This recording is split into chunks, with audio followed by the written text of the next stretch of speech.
हर किस्म के रूहानी जिस्मानी मसाइल और वज़ाइफ के लिए पीर इकबाल कुरैशी चैनल को सब्सक्राइब करें। नहमदुहु व नुसल्ली व नुसल्लिमु अला रसूलिहिल करीम अम्मा बअद फ़अऊज़ु बिल्लाहि मिनश शैतानिर रजीम बिस्मिल्लाहिर रहमानिर रहीम। अगर कोई इंसान ये चाहता हो कि उसकी दुआ फौरी कबूल हो जाए और उसकी हर हाजत अल्लाह ताला पूरी करे और हाजात को पूरा करने में अल्लाह की मदद फ़ौरन हासिल हो, तो ये ऐसा मुख्तसर अमल बताऊंगा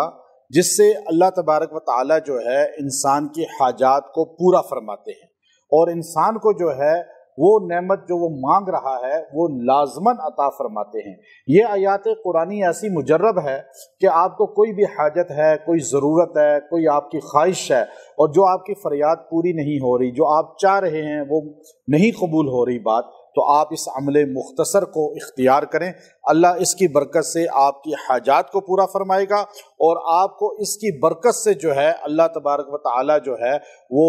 उस परेशानी से निकाल कर आपकी वो मुराद पूरी फरमा लेगा। इंसान अल्लाह के दर पे जब आता है, अल्लाह से मांगता है, तो अल्लाह इसे महरूम नहीं करते। आज बड़ा तबका ऐसा है जो जब परेशान होता है तो वो अल्लाह के हुजूर, अल्लाह के सामने झुकने के बजाय मखलूक से जाके सवालात करता है और मखलूक से यकीन रखता है कि ये इसकी हाजत रवाई करेंगे। मखलूक खुद जो है वो खालिक के सामने झुकने वाली है। जो अल्लाह के सामने खुद झुके, अल्लाह से मांगे, अल्लाह का मोहताज हो, वो हाजत रवा कभी नहीं हो सकता। तो अब ये एक है कि आप वैसे किसी से मदद मांगते हैं मजाजन, जैसे किसी से पानी मांग लिया, वो तो मजाजी,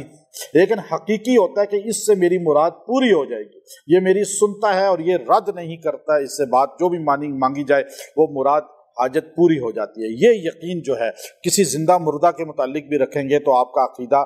तौहीद से भटक जाएगा। तो अब ये मुख्तसर जो आयात कुरानी है जो हर इंसान को तकरीबन आती है, अल्लाह तबारक व तआला ने इसके अंदर बड़ी ताकत और तासीर रखी है। वो मुख्तसर आयत कुरानी जो है वो एक आयत आप याद कर लें, ये सूरह आले इमरान के अंदर शुरू में आई है, अलिफ लाम मीम अल्लाहु ला इलाहा इल्ला हुवल हय्युल क़य्यूम। ये ऐसी ताकत है इसके अंदर कि जब इसको अलिफ लाम मीम के साथ आप जोड़ के पढ़ेंगे और इसको आप पढ़ के 70 बार जब भी दुआ करेंगे, जिस वक़्त भी दुआ करेंगे, आपकी दुआ फौरी कबूल हो जाएगी। जब आप हद दर्जे परेशान हो जाएं, तंग दस्त हो जाएं, जब आप हद दर्जे मफलूज हो जाएं, जकड़े जाएं और आपको कोई और रास्ता सबील नज़र ना आए, तो आप इसको मुख्तसर तरीके से बैठकर यकसुई के साथ आप इसको 70 बार पढ़ें। इसके अव्वल आखिर दुरूद इब्राहिमी पढ़ लें 7-7 बार और इंशाअल्लाह अज़ीज़ जब इसको आप पढ़ेंगे अल्लाह आपकी दुआ को कबूल फरमाएगा और आपको उस परेशानी से निकाल देगा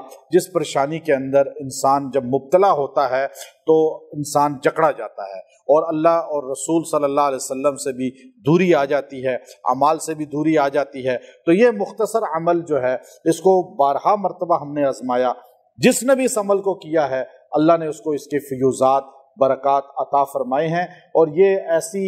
आयत है जिसके अंदर इसमें आज़म है और इसमें आज़म इसके अंदर मौजूद है और ये सहाबा इकराम और बाद में ताबईन, तबा ताबईन और आज तक औलिया उम्मत जो है इसको पढ़ते रहे और इससे दुआ करते रहे और इसको पढ़कर अल्लाह की मदद को लेते रहे। तो आप सारे जब इसको पढ़ेंगे इंशाअल्लाह अज़ीज़ इसकी बरकत से आपकी मुराद भी पूरी हो जाएगी और अल्लाह तबारक व तआला जो है आपकी दाद रसी भी फरमाएंगे और इसकी पढ़ने की बरकत से आप जो भी दुआ करते हैं और वो दुआ अल्लाह के यहाँ मकबूल हो जाएगी, यानी कबूलियत के आला दर्जे पे पहुँच जाएगी। व आखिर दावाना अनिल हम्दुलिल्लाहि रब्बिल आलमीन।